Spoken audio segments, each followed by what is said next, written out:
ఈటీవీలో ఈ ఈ సాంగ్ బేస్డ్ ఏదైతే సాంగ్ భరా అనేటువంటి చూసి మా నాన్నగారికి ఫోన్ చేస్తే మా నాయన ఇది కాదురా, ఇవి ఈ దూరదర్శన్ కూడా చూస్తారా, ఈటీవీలో చేయాలి. అప్పుడు ఈటీవీ మంచి క్రేజ్. అంతరంగాలు, లేడీ డిటెక్టివ్ ఈటీవీలో చేస్తే మొత్తం చూస్తారా, మొత్తం ఆంధ్రప్రదేశ్ మొత్తం చూస్తారు నేను అని అన్నాడు. అంటే ఆయన లోపల అంత కోరిక ఉండే, నేను అందరికీ కనపడాలి నా కొడుకు అంటే. నా మీద ఆయన కొంచెం స్పెషల్ అటెన్షన్ ఉండేది సార్ మా నాన్నగారికి, మా అమ్మగారికి, నాన్నగారికి. వీడేదో కొంచెం డిఫరెంట్గా ఉన్నాడు, కొంచెం ఏదో అంటే నేను ఏది ముట్టుకున్న బంగారం అవుతుంది సార్, అదొకటి.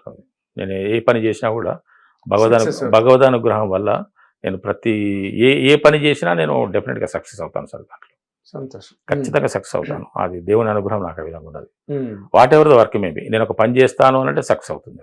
అదేలేండి, త్రికరణ శుద్ధిగా చేస్తారు అంతే సార్, డీవియేషన్స్ లేకుండా ప్రాంప్ట్గా వెళ్ళిపోతాను.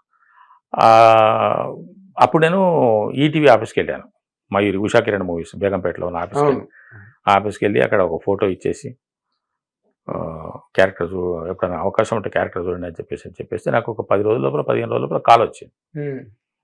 ఒక సీరియల్ ఉంది, సీరియల్లో ఒక చిన్న క్యారెక్టర్ అండి, పోలీస్ కమిషనర్ క్యారెక్టర్ ఈటీవీలో. సంతోషంగా వెళ్ళాను. ఆ ఈటీవీలో నా పేరు నన్ను మురళీధర్ మణిగౌరి అని నేను పెట్టుకున్నాను సార్, నిక్ నేమ్, మా స్క్రీన్ నేమ్. నా పేరు మురళీధర్, గౌడ్ లేదు, ఓన్లీ మురళీధర్. మా అమ్మగారి పేరు మణెమ్మ, రాజమణెమ్మ. ఆమె పేరులోంచి మణి తీసుకొని, మా నాన్నగారి పేరులోంచి గౌరయ్య నుంచి గౌరీ తీసుకొని మురళీధర్ మణిగౌరి అని ఇప్పటికీ నా పేరు ఈటీవీలో మురళీధర్ మణిగౌరి అని రికార్డు ఉన్నది. అవి అడపా చేసేవాడిని సార్ నా సర్వీస్లో ఉన్నప్పుడే. అవి కూడా నాకు చాలా కంఫర్టబుల్ జోన్లో వచ్చేవి. ఆఫ్టర్ 4 o'clock లేదా డ్యూటీకి డిస్టర్బెన్స్ కాకుండా బిఫోర్ 10 o'clock. మీరు మార్నింగ్ 7కి రండి సార్, మేము 9 o'clock పంపించేస్తాం. మీరు 4 o'clock రండి సార్, ఇక 4 o'clock అంటే రాత్రి 9, 10 నో ప్రాబ్లం. చాలా హాయిగా జాయిగా వెళ్ళి చేస్తూ వచ్చి మళ్ళీ నా డ్యూటీ చేసుకునేవాడిని. ఆ క్రమంలో నేను రిటైర్ అయిన తర్వాత నాకు ఒక కాన్ఫిడెన్స్ ఏమున్నది అని అంటే, సినిమాల్లో మనకు తెలిసిన వ్యక్తి సింగిల్ పర్సన్ కూడా లేరు. సింగిల్ పర్సన్ తెలియని వ్యక్తి తెలిసిన వ్యక్తి ఎవరు లేరు. కాబట్టి సినిమాల్లో అసాధ్యమే నేను అనుకున్నాను. సినిమాలు అసాధ్యమే, టీవీ సీరియల్స్ ఉన్నాయి కదా, మన కోరిక తీరుతుంది, బుల్లితెర మీద కనపడతాం మనం. ఈరోజు వేషం వేసేస్తే వారం రోజుల లోపల మనం స్క్రీన్ మీద కనపడతాం అని చెప్పేసి నా విధంగా చేసుకోవచ్చులే అని రిటైర్ అయిన తర్వాత నేను ఆ వైపు వెళ్దామని సీరియల్స్ కోసం వెళ్తే అస్సలు ఎవరి దగ్గరికి రానివ్వలేదు సార్.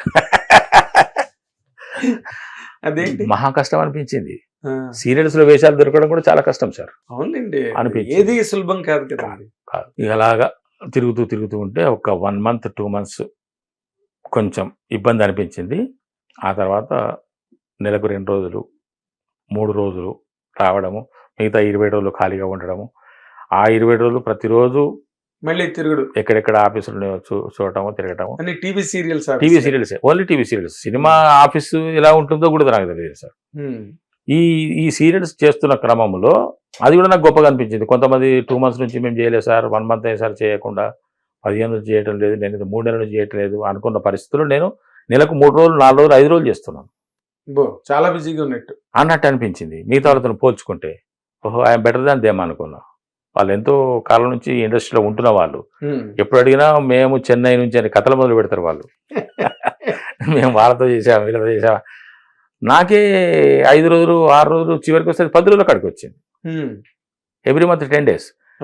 10 days నేను సీరియల్స్ లో చేస్తున్నాను. ఏ సీరియల్ అంటే ఆ సీరియల్. నెలకి 10 రోజులు అంటే super star range. Short film కానీ, యాడ్ ఫిలిం కానీ, ఇది కానీ అది కానీ ఏదైనా సరే పిలిస్తే కబర్ వస్తే వెళ్ళిపోయేవాడిని, చేసేవాడిని.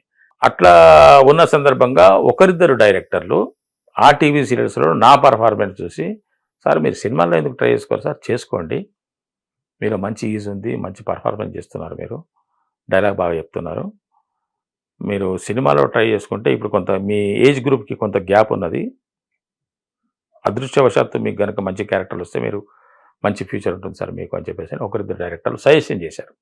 సీరియల్స్ చేయండి, ఇవి చేస్తూ అటువైపు కూడా చూసుకోండి సార్, మీకు అవకాశం ఉంటుంది అని అన్నారు వాళ్ళు.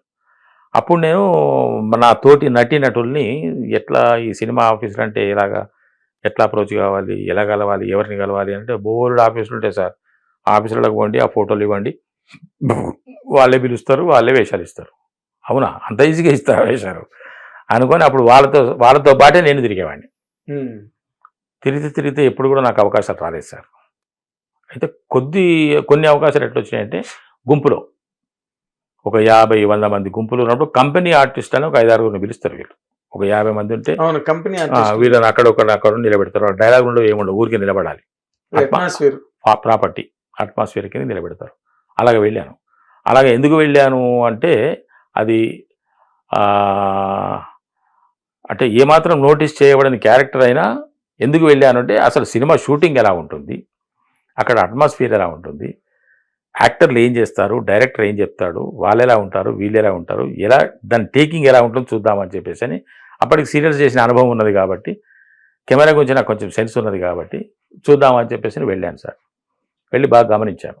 ఒక 3-4 సినిమాలకు వెళ్ళాను. అలాగా బ్రహ్మోత్సవము, ఇంకా ఆగడు, ఈ 2 మహేష్ బాబు గారి సినిమాలే, ఇంకా 2-3 మొత్తం 4 సినిమాలు చేశాను సార్. ఆ సినిమాలు చేసినప్పుడు నాకు ఆ యాక్టర్లు, డైరెక్టరు, ఈ కెమెరా ఇదంతా వ్యవహారం చూస్తే నాకు ఈజీ అనిపించింది. ఐ కెన్ డూ అనిపించింది. ఓకే, నేను చేయగలనని నమ్మకం నాకు బలంగా ఏర్పడింది. అయితే మనం సినిమాలకి ట్రై చేసుకోవాలి అని చెప్పేసినప్పుడు కొంచెం ఆఫీస్కు వెళ్ళి ఫోటో ఇచ్చి రావడం కాకుండా, సార్ నాకు ఒక క్యారెక్టర్ ఇవ్వండి సార్, చేస్తాను సార్ అడగడం పెట్టాను. అట్లా నాకు 2-3 సినిమాల్లో వేషాలు వచ్చినాయి సార్. వినవయ్య రామయ్య అని సింధురపు కృష్ణారెడ్డి గారు వాళ్ళ అబ్బాయి నాగా అశ్విన్తో తీసిన సినిమా, హీరోగా తీసిన సినిమాలో నాకు ప్రకాష్ రాజ్ గారి కాంబినేషన్లో ఒక చిన్న క్యారెక్టరే, ఒక 3-4 డైలాగులు ఉన్న క్యారెక్టర్ వచ్చింది. ఆ రోజు నేను బాగా తృప్తిగా ఫీల్ అయ్యాను. మరి ప్రకాష్ రాజ్ కాంబినేషన్ అంటే మాటలే కాదు కదా సార్. అదొకటి చేశాను. తర్వాత జగపతి బాబు గారి కాంబినేషన్లో ఆటగాళ్ళు అని ఒక సినిమా చేశాను. దాంట్లో ఒక జడ్జి క్యారెక్టర్. ఇవన్నీ చిన్న క్యారెక్టర్లే, అంతా 1-2 మినిట్స్ ఉండే క్యారెక్టర్సే, కానీ మనం పర్టికులర్గా కనపడతాం సినిమాలో. మనం త్రోట్ సినిమాలో ఎక్కడ నిలబడి గంట సేపు నిలబడ్డా 2-3 సీన్స్ అయినా మనం పర్టికులర్ ఆడియన్స్ దృష్టి ఉంటుంది మనకు. వకీల్ సాబ్ సినిమాలో జడ్జి క్యారెక్టర్ వేశాను. అది 6 సెకండ్లు ఉంటుంది. 2 సెకండ్లు. బట్ పవన్ కళ్యాణ్ గారి సినిమాలో ఒక్క ఫ్రేమ్ ఉన్నా చాలు. అగో ఈ అబ్బాయి అన్నాడు, తాతయ్య మీరు వకీల్ సాబ్ సినిమాలో చేశారు కదా అని. అది పెద్ద ఇంపార్టెన్స్ అనిపించింది. హిట్ టీవీ యాప్, ఇందులో short news, live news, entertainment shows, movies, digital magazines తో పాటు మీ జిల్లా వార్తలను కూడా ఫ్రీగా చూడొచ్చు. ఇంకెందుకు ఆలస్యం, వెంటనే హిట్ టీవీ యాప్ ని డౌన్లోడ్ చేసుకుని ఫ్రీగా ఎంటర్టైన్మెంట్ పొందండి. Hit TV app. Hit TV app. Please download hit TV app. Hit TV app ని ఫ్రీగా డౌన్లోడ్ చేసుకుని ఎంజాయ్ చేయండి. మీకు నచ్చిన ఎంటర్టైన్మెంట్ కోసం హిట్ టీవీ యాప్ ని ఫ్రీగా డౌన్లోడ్ చేసుకుని ఎంజాయ్ చేయండి. హిట్ టీవీ యాప్ ని డౌన్లోడ్ చేసుకుని ఆస్వాదించండి, ఆశీర్వదించండి. ఇంతమంది సెలబ్రిటీలు హిట్ టీవీ యాప్ ని డౌన్లోడ్ చేసుకోండి అని చెప్తున్నారంటే ఎంత మంచి యాప్ ఆలోచించండి. అమెరికాలో చదవాలనుకునే వాళ్ళకి విశ్వసనీయమైన పేరు మన శౌర్య కన్సల్టెన్సీ. UK లో 1 year masters, 2 years work permit up to 5 years visa. Contact Saurya Consultancy. Contact 89851 89851.